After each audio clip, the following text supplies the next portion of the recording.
Hoje nós vamos falar sobre erros que os pregadores jamais deveriam cometer.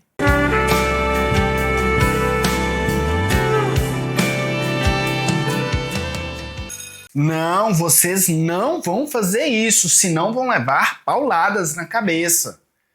Sim, crianças, nós damos varadas, deixamos de castiguinho.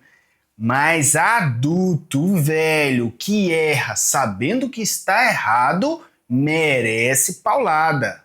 Sim, hoje nós vamos falar sobre erros que os pregadores jamais deveriam cometer.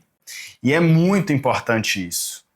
Acende um alerta vermelho para você. Olha, vermelho, você não pode cometer estes erros. Na verdade, nas minhas aulas presenciais, eu levo literalmente um porrete para a sala. Eu fui cuidadoso com vocês e usei aqui uma de minhas lâmpadas, que ultimamente eu não tenho usado. Mas, brincadeiras à parte, eu quero que você nunca esqueça do que nós vamos ver nas próximas aulas. Pode ser que minha didática não foi muito boa, pode ser que você esqueceu das aulas, pode ser que você não aprendeu muita coisa, mas se você aprender tão somente essa parte, erros que os pregadores não devem cometer, sua história da pregação já vai mudar. Porque o que mais diferencia nossas vidas, principalmente no início do ministério, é exatamente questões de cometer ou não cometer erros.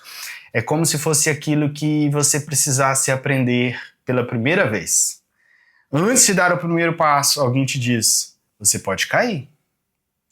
Antes de fazer determinadas coisas, algumas pessoas te emitem uns alertas que são cruciais, são questões de vida e de morte. É uma questão de sucesso e de insucesso, de derrota ou de vitória. E a partir de agora, nós vamos estar vendo então alguns erros que você não deve cometer. E em nome de Jesus, você não vai precisar apanhar, porque apanha. Se você cometer erros, você apanha. Não literalmente, fisicamente, mas você apanha com a língua das pessoas. Apanha sofrendo. Você mesmo se machuca, pois você fica triste, angustiado. Você finge que está tudo bem, mas vai para casa magoado, chorando, com vergonha. Sim, nós sofremos quando erramos. E você está num curso para te ensinar a fazer certo desde a primeira vez. E assim você possa desfrutar o ministério de forma intensa, sem ter que ficar cometendo erros. Amém? Vamos começar então? Primeiro erro que você não deve cometer: usar o púlpito para desabafar, para reclamar, para falar de pessoas. Você ganha a oportunidade, mas tem alguns irmãos que estão te irritando. Ou talvez você está até chateado com a liderança porque você não tem oportunidade, é a primeira vez que você vai pegar a oportunidade. Aí você quer desabafar. Irmãos, tem igreja que só quem tem dinheiro ganha oportunidade. E você quer desabafar contra um monte de coisa, contra um monte de indignação. Você muda a palavra, você molda a palavra de acordo com aquilo que você quer falar. Você só pode falar algo se vier do texto. Se o texto estiver dizendo, olha, não se deve falar mal dos irmãos, aí é hora de você mexer nesta ferida. Aí, independente. Agora, se você também não pode ficar procurando textos para desabafar. Por exemplo, tem uns irmãos lá na igreja que estão fazendo festinhas e não estão me chamando. E aí, o que eu vou fazer? Eu vou pregar sobre aquele texto de Paulo falando lá da ceia, que uns comiam antes dos outros chegar, porque eu vou entrar nesse assunto. Não. Agora, se é um erro da igreja e você vai resolver este erro não por questões suas de desabafo, mas por questões das pessoas crescerem na fé. Se você é o pastor da igreja, você tem essa liberdade. Se você não é o pastor da igreja, não seja direcionado por esses propósitos, a não ser por direção de Deus. Tá? Não use púlpito para desabafar. Não use púlpito para fazer reclamações, ok? Muito cuidado. Tá, e deixa eu só te falar uma coisa. O que nós estamos falando aqui, esses erros não estão em ordem de prioridade, ok? Nós vamos falar de diversos erros, não quer dizer que o primeiro é o mais importante, nem o último. Porque usar o púlpito para desabafar nem é tão grave quanto a muitos erros que nós vamos ver aqui. Segundo erro que eu quero mencionar para vocês. Durante o sermão, não ler a Bíblia. Meu Deus.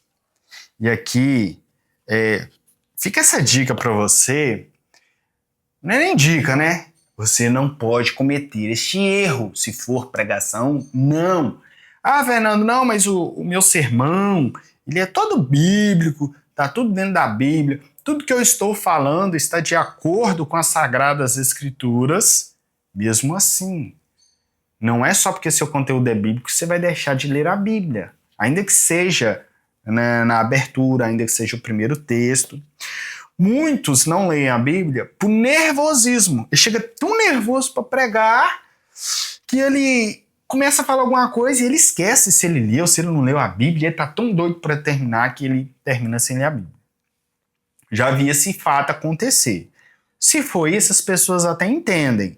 Agora, se você não lê a Bíblia ou porque acha que ela não merece perder tempo lendo ela, desculpa, você não pode pregar, você fez o curso errado e você arrumou um professor que não vai te incentivar nessa prática, tá bom?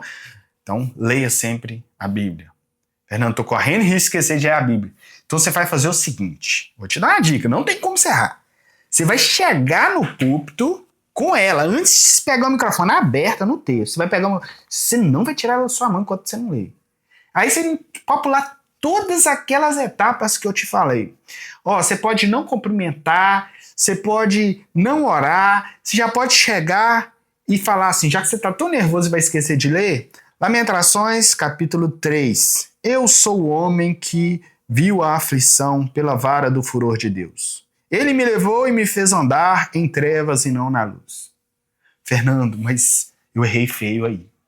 Eu pulei um monte de etapa, não cumprimentei a igreja, não orei, não organizei meu esboço, mas você leu a Bíblia. Você pode agora começar.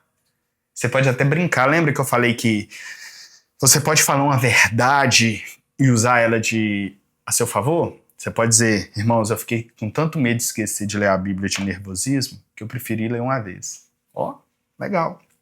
Mas leia, tá bom? Outro motivo. Desistir de ministrar só porque não foi bem naquela noite ou naquela oportunidade. Isso para você que é iniciante é sério isso. É um erro que você não pode cometer. Sabe por que você não pode cometer esse erro? Esse erro é importante, você não pode cometer de jeito nenhum. Porque você vai pregar mal em alguma vez. E se você desistir de pregar porque pregou mal, você nunca vai pregar bem, porque parou. Não existe como terminar uma obra que não tem continuidade. Deus te chamou, meu amigo. Ele vai trabalhar a sua vida. Ele vai te desenvolver. Não importa a sua capacidade. Não importa o tanto que precisa ser trabalhado. Possivelmente, de algum modo, eu já mencionei para vocês como que Deus trabalhou na minha vida. Eu morei maior parte da minha vida em uma região sem luz elétrica, sem rádio, sem televisão. Não sabe falar, não sabe comunicar com as pessoas, tem vergonha de tudo. E olha o que Deus faz. Isso é a obra de Deus. Não é porque eu sou bom, não é isso. Mas Deus vai abrindo as portas e vamos aproveitando as oportunidades. Deus te deu a oportunidade de fazer esse curso. Olha que maravilha. Quantas pessoas tiveram que entrar no ministério, tiveram que sofrer as consequências, tiveram que errar e sofrer as consequências do erro e serem punidas e serem envergonhadas porque não tiveram essa oportunidade. Você já vai começar ganhando, você já vai começar muito à frente, você já vai começar num nível elevado. Porque eu sei que você recebeu durante esse tempo coisas maravilhosas que vão te abençoar, que vão te ajudar no ministério. Em nome de Jesus, Se você, porventura, esqueceu, não conseguiu colocar em prática, reveja o curso de novo. Faça de novo. Leia o livro inteiro. Releia de novo. Em nome de Jesus, vai dar certo.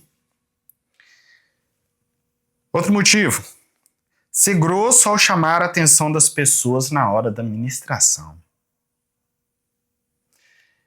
Eu acredito que você que é iniciante não vai correr muito esse risco agora, não. Aqui esse erro eu já estou falando para pregadores, às vezes experientes, que já estão com ousadia, já estão tendo coragem de reclamar das pessoas. Muitas vezes, nesse momento, são pastores, são líderes, são já pregadores já experientes. Às vezes, chama atenção com grosseria para elevar o nível. Não, que pregador tem coragem, ele fala mesmo. Não, irmãos, eu acho que não leram as Sagradas Escrituras. Acho que não leram as orientações de Paulo. Tá? Pregue com longanimidade, com mansidão. Tem que exortar, tem que exortar. Mas aqui, esse motivo está falando é ser grosso, não está falando de você não chamar atenção. Está falando de você ser ríspido, de você ser ignorante. Vou traduzir, ser ignorante. Irmãos, eu fui passar uma virada de ano numa praia, porque, graças a Deus, Deus me deu condição de tirar algumas férias na praia, às vezes é só 2, 3 dias. Sou bem econômico na praia, pode ficar tranquilo, não é que eu sou rico, não. Isso desestressa, meu trabalho é muito estressante, não esse. Não dar aula de homilética no seminário, graças a Deus, isso é uma porta que Deus abriu, que está sendo muito bom para mim, em vários aspectos. Eu estou falando do meu outro trabalho, que eu passo o dia inteiro, é muito estressante. E lá eu decidi, né? Lógico que eu não fui pra praia pra virar noites, eu fui pra praia mesmo, férias. Mas eu queria virar o ano dentro de uma igreja. E eu fui pra uma igreja. Irmãos, imagina, você tá na igreja, aí alguém entrou com água dentro da igreja. Não, perdão. Ele reclamou da água também, mas o problema não foi a água. Alguém levantou, irmãos. Pensa num pastor que ficou... não posso nem falar alguns nomes, né? Mas ficou esquisito, tá? Gente, e se a pessoa deu dor de barriga? E se a pessoa passou mal? Se a pessoa precisa sair? E você vai tratar com ignorância, às vezes você mata o fraco na fé. Agora, diferente é você chegar e falar, irmãos, tô vendo que alguns irmãos estão se movimentando.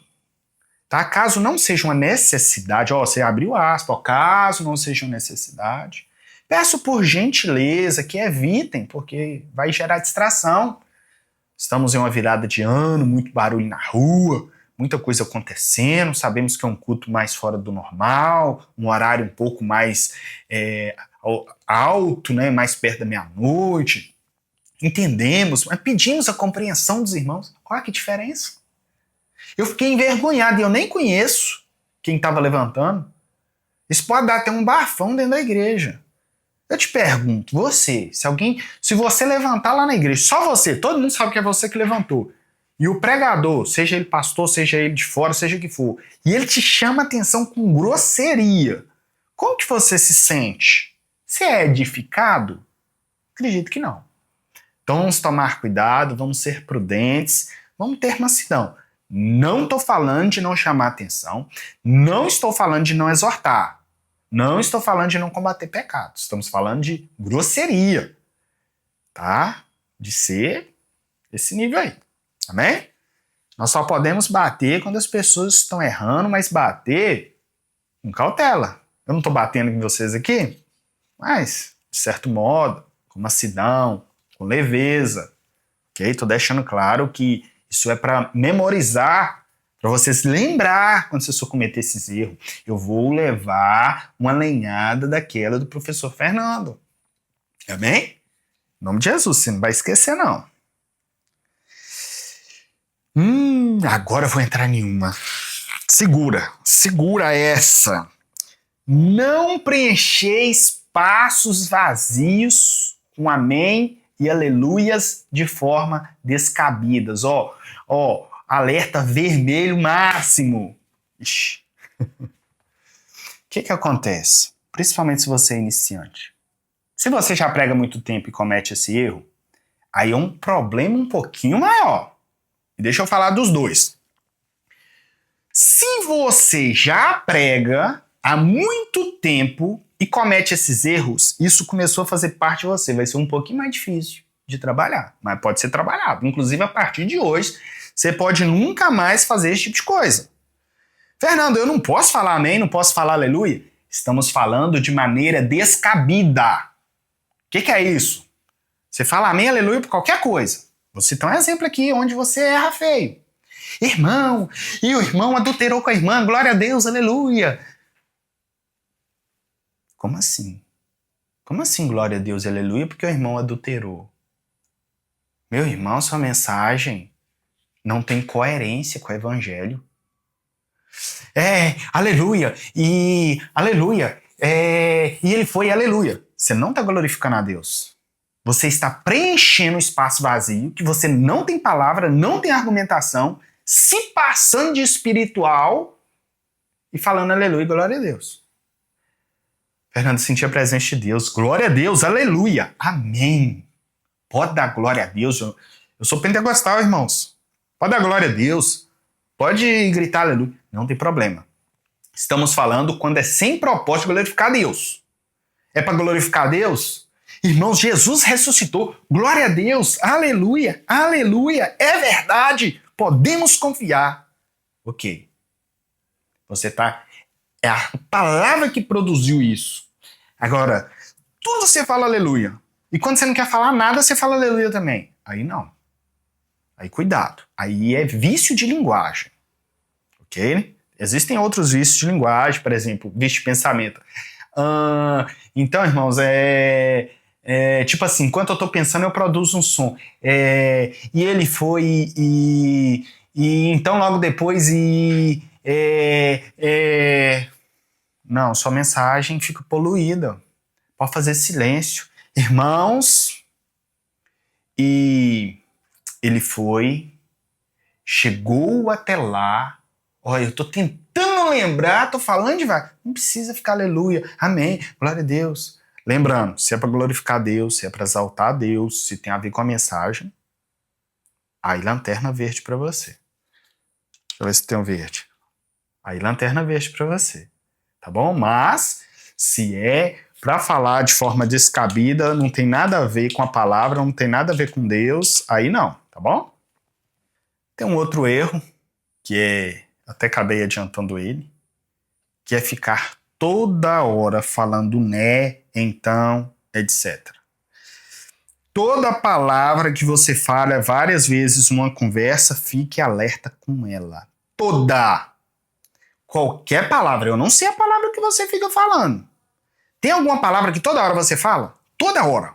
Toda hora. Às vezes é então, às vezes é porque, às vezes é ué, às vezes é logo, às vezes é pois é, eu fui, olha. Qualquer palavra que você pregou, falou ela várias vezes,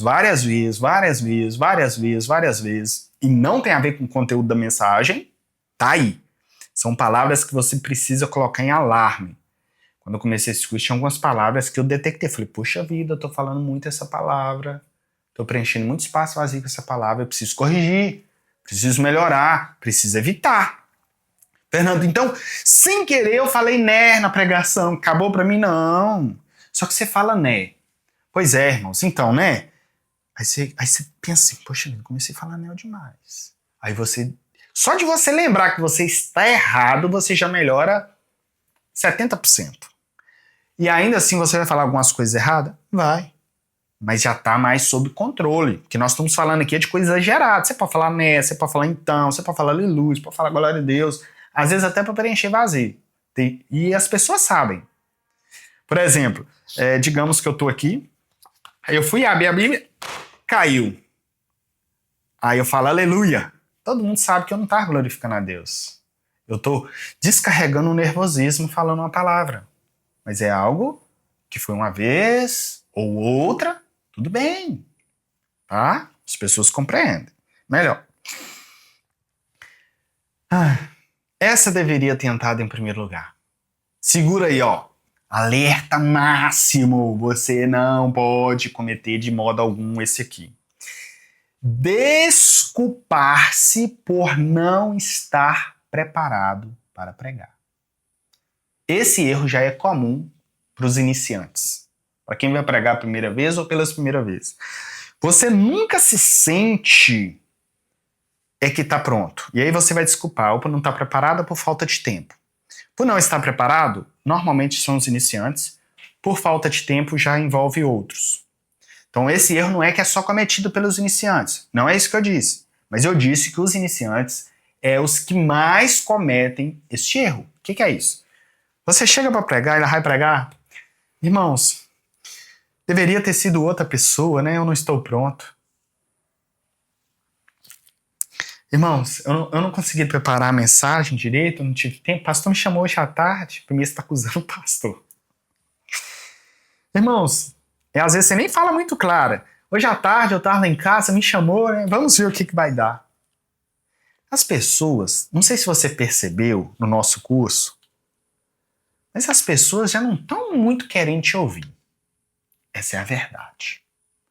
É uma luta minha e uma luta sua fazer com que as pessoas queiram nos ouvir, tendo ou não tendo conteúdo. Elas já não querem. É uma luta nós revertermos esse processo. Aí você chega e fala assim, traduzindo suas palavras quando você pede desculpa. Irmão, vocês estão perdendo seu tempo, tá? Melhor seria se eu não tivesse vindo no culto hoje, porque eu não tenho nada para vocês. Irmãos, o que estava ruim estragou de vez. Acabou. Já não quero te ouvir. Aí você fala um negócio desse. Não precisa falar, irmão. Deus, Ele não nos abandona. Se alguém armou para você, te chamou para pregar, em cima da hora, não deu tempo de te preparar, fica tranquilo. Às vezes quem vai pegar o microfone fala, louva a Deus pela vida do irmão. Foi chamado em cima da hora e mesmo assim honrou um compromisso. Tranquilo. Você não vai fazer justificativo. Exceto testemunho. Como assim, Fernando, testemunho? Deixa eu explicar um negócio pra você. Testemunho supre qualquer regra. Digamos, o que é testemunho? Digamos que você tá lá, igual tá aqui, ó. Tô lendo aqui, ó. Vou abrir aqui aleatoriamente Lamentações, que foi o texto que eu li para vocês aqui de exemplificação, né?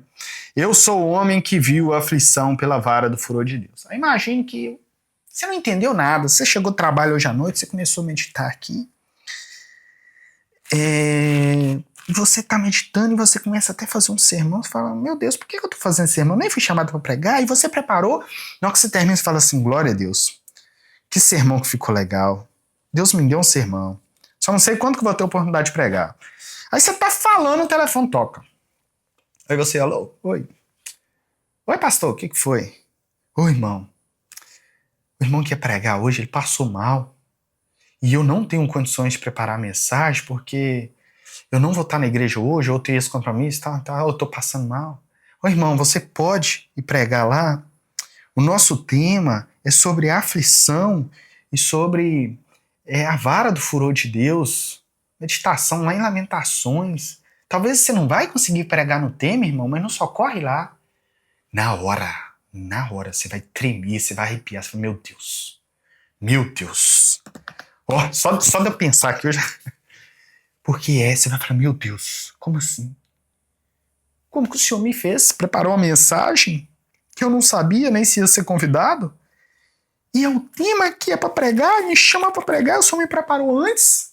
O senhor que está no controle de tudo, é o senhor que me escolheu para pregar essa mensagem? Glória a Deus, aleluia!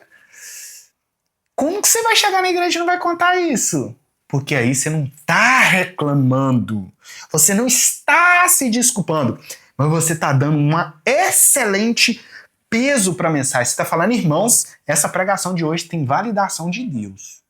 Antes de eu começar a falar aqui, nem sei se eu vou ser bem, lógico, você não vai falar isso, né? É a mensagem que você vai estar passando. Não é sobre a qualidade do meu sermão, mas é sobre Deus estar nesse negócio. É lógico que não é assim que você vai falar. Você vai chegar, irmãos, vocês não vão acreditar. Eu tive uma experiência com Deus hoje, sobrenatural, da qual eu nem sei se eu consigo contar para vocês. Porque só de eu falar, realmente, não tô simulando, não. É maravilhoso, porque Deus faz. Deus faz. Se você não experimentou o que Deus faz, continua. Deus vai deixar você experimentar. Porque Deus faz. Deus não deu corda na igreja, abandonou a igreja. O Espírito Santo está presente. Deus está presente. Não pregamos sozinhos, não preparamos mensagens sozinhos. Ok? Conseguiu entender? Se for um testemunho, você pode. Só que o testemunho não vai enquadrar aqui na desculpa, porque aí não é desculpa, é testemunho. Então lembra, o testemunho, ele cobre qualquer regra. Qualquer regra. Eu podia até ter colocado lá o testemunho na introdução como uma das opções. O testemunho abre qualquer sessão que eu te falei para você contar. O que você não pode é alguém te chamar para pregar, irmãos. Pastor me chamou para pregar, eu não vou pregar não, eu vou contar meu testemunho. Não é isso que eu tô falando. Tô falando testemunho curto, que não vai ultrapassar os limites. Ok? Não é, o Fernando falou que testemunho cobre qualquer regra. Então, pastor me chamou pra pregar? Não vou pregar, eu vou contar a minha história de vida. Não é isso. Não é isso. Já imaginou se eu gastasse esse curso só pra contar a minha história? Porque é um testemunho? E aí, você ia gostar? Você ia ser edificado? Em parte, sim. Mas não seria o propósito. Então, veja bem, esse desculpar-se pode ser por não estar preparado e pode ser por falta de tempo. Qualquer um dos dois é erro do mesmo jeito. Mas, irmãos, eu não tive tempo de preparar essa mensagem. Por favor, irmãos, não faça isso, eu expliquei os motivos, por gentileza, tá bom? Oitavo motivo que eu quero te dizer, ou oitavo erro que eu quero te trazer aqui nessa oportunidade para você não cometer jamais. Fazer uma farofa de informações sem direção, sem rumo e sem propósito. Ou seja, é fazer tudo o contrário ao que você aprendeu nesses dias. É você começa a falar da história de Davi, porque Noé fez a arca, porque Moisés obedeceu a Deus, porque é assim que foi. E os filhos de Ló? Os filhos de Ló. Nem falo de filho de Ló, não. Pois é, mas você fala de tanta coisa que quando você vê que não, você mistura um personagem com o outro, e o Eliseu, e o Elias, e vai, e minha avó, e conta a história, e vai lá, e o dia que o pastor vem na igreja, irmãos, eu vou querer contar um testemunho também. Deus me preparou para o ministério da pregação como professor, e uma das formas dele me preparar foi me levando em algumas igrejas que eu falei, meu Deus, essa é a realidade das igrejas? Essa é a realidade dos púlpitos? Fui numa igreja e o primeiro pastor pegou a mensagem faltando 20 minutos. Aí ele resolveu cantar um hino, que é um outro erro, tá? Mas tudo bem, ele cantou um hino. E ele começou a entrar na arca da aliança. Desde o tempo que a arca da aliança foi tirada, que ela estava no povo, que ela foi para outra terra, que ela foi transportada, que ela chegou, e quando ele chegou, o que tinha no conteúdo da arca, e depois o que significava cada... Isso uns 15 minutos sobrou. E ele terminou o culto mais cedo, porque ia ter ceia para quem tinha faltado na ceia. Falei, meu Deus. Resumindo, irmãos, é claro, ele conhecia essa história, ele não preparou, ele chegou lá na hora. Eu vou falar sobre a Arca da Aliança e conhecer alguma coisa sobre ela. Aí contou tudo que ele sabe sobre ela. Sem propósito, sem rumo, sem fundamento, sem direção. Você perguntar para ele, o que você quer nessa noite? Não, eu queria falar sobre a Arca da Aliança. Tá, mas e nós? É pra gente fazer o quê? Não, é pra vocês conhecer, né? A gente tem que ter aliança, né, irmãos? É assim mesmo, isso é. Não faça isso, irmãos. Tá? Por isso que eu ensinei vocês um método que você escolhe uma palavra-chave e um foco na mensagem. Então, não tem como. Você seguir o método, isso nunca vai acontecer com você. Só se for um dia que você não preparou ou que deu literalmente um pano e você enlouqueceu lá no púlpito. Tá joia?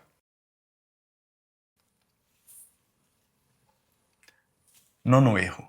Não grite no microfone. Não grite no microfone. Tá, e eu vou te dizer uma coisa.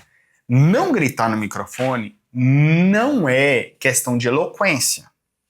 Se você quiser alterar a sua voz, primeiro você pode alterar o timbre, ok? Por exemplo, tô falando assim, não grite! Eu não tô falando tão mais alto quanto você pensa. Tudo bem que às vezes o microfone aqui vai limitar a edição, uma coisa assim, mas não é por isso, é porque de fato eu não tô gritando, eu tô alterando o timbre, eu tô pondo mais força na voz, mais intensidade, mas não é literalmente gritando. Mas, Fernando, eu não consigo, eu grito. Tá, não é que você não pode gritar. A regra é não grite no microfone. Presta atenção que é diferente. Você que está no controle. O operador de som não tem culpa, ele não dá conta, ele não consegue adivinhar a hora que você vai gritar. Então a responsabilidade é sua, pregador, pregadora. Existem mesas digitais, como 01V, X32, LS9 e tantas outras por aí. Se a sua igreja tem uma mesa digital, o operador consegue regular lá um chamado compressor, onde ele tem um threshold, tem um limiter, e na hora que ultrapassa o limite, a própria mesa, se a pessoa configurar, você pode gritar à vontade que ela vai tirar o excesso. Aí neste caso, tudo bem, você poderia gritar, se o som já estiver regulado, tá tudo bem. Inclusive eu já vi a Camila Barros pregando e falando, libera o threshold pra mim. Ou seja, ela já entende, sabia que ela gritava e o som não respondia, porque tinha um mecanismo de proteção segurando. E ela, dá uma aliviada aí. Esse é o lado ruim de você conhecer, né? Agora você vai chegar na igreja, vai gritar, não vai sair o grito, vai falar, libera a regulagem aí do compressor. O professor fala, Fernando falou que você está usando compressor aí para me segurar, hein? Mas resumindo, você quer gritar?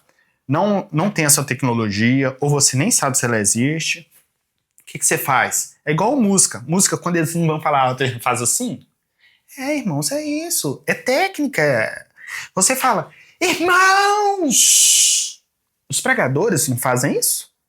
Você conhece pregador que faz isso? Não é que ele está gesticulando exagerado, mas ele está compensando a pressão sonora com a distância do microfone. Não vai estragar o som por isso. Irmãos, em nome de Jesus, nós precisamos nos endireitar com o reino de Deus. Por quê? Tem pessoas que não estão agindo condizentes com o evangelho. Aí eu baixei a voz, o microfone retoma, vai ficar mais encorpada a voz, mais grave. Mas quando eu gritar, o microfone vai ficar mais agudo, que vai aumentar ainda mais a intensidade da pressão sonora, porque o timbre altera a intensidade, a forma que o nosso cérebro interpreta a voz. Não vou falar sobre questão aqui sonora, porque como eu sou técnico de som, já trabalhei muito tempo na Assembleia de Deus como técnico mesmo, né? Nem como operador de som não, que vai um pouco além. Mas existe, por exemplo, o efeito Haas. Só para você compreender o que é isso. É como se eu manipulasse de onde está vindo o som para você. Sabe que as igrejas grandes tem uma caixa na frente e uma caixa cá atrás? A gente consegue regular essa caixa de modo que você ouve ela, mas você acha que é aquela. Porque existe um cálculo de distância de milissegundos que promove esse efeito, tá bom? Mas enfim, existe tecnologia, mas o meu foco aqui é te falar sobre essa compressão. Então, Fernando, eu gritei, mas eu afastei o microfone. Tá tudo bem. Agora o que você não pode... Irmãos! E tem gente que dá até um pulo. Às vezes vai ter propósito. Se a sua mensagem exigir o grito, ok. Mas agora você só ficar gritando, tem gente que acha que prega, que é eloquente. Ninguém entendeu nada, ninguém transforma, ninguém quer te ouvir. Tá todo mundo querendo esperar o culto acabar pra ir embora e não tem ninguém gostando e você acha que tá abafando porque você grita. Você grita e sapatia roda. Irmão, caia na realidade, ainda mais se o som da igreja for ruim, não tem ninguém te escutando não. Tá todo mundo ali só cumprindo tabela. Tipo assim, eu vim no culto hoje, né? Na hora que acabar eu recebi minha benção. De sorte que a fé vem pelo ouvir. E pelo ouvir a palavra de Deus. Não precisa te falar mais nada, né? Amém? Vamos orar. E nos vemos na próxima aula, dando continuidade nos erros que você jamais deve cometer. Senhor nosso Deus, eu te agradeço por essa oportunidade de estarmos aprendendo, ó Deus, como fazer certo desde a primeira vez. Pai, eu te peço, ajuda os teus filhos para que eles consigam seguir essas orientações, para que eles sejam abençoados e transformados para a honra do teu nome e para a tua glória, em nome de Jesus. Nos vemos na próxima aula, se Deus quiser.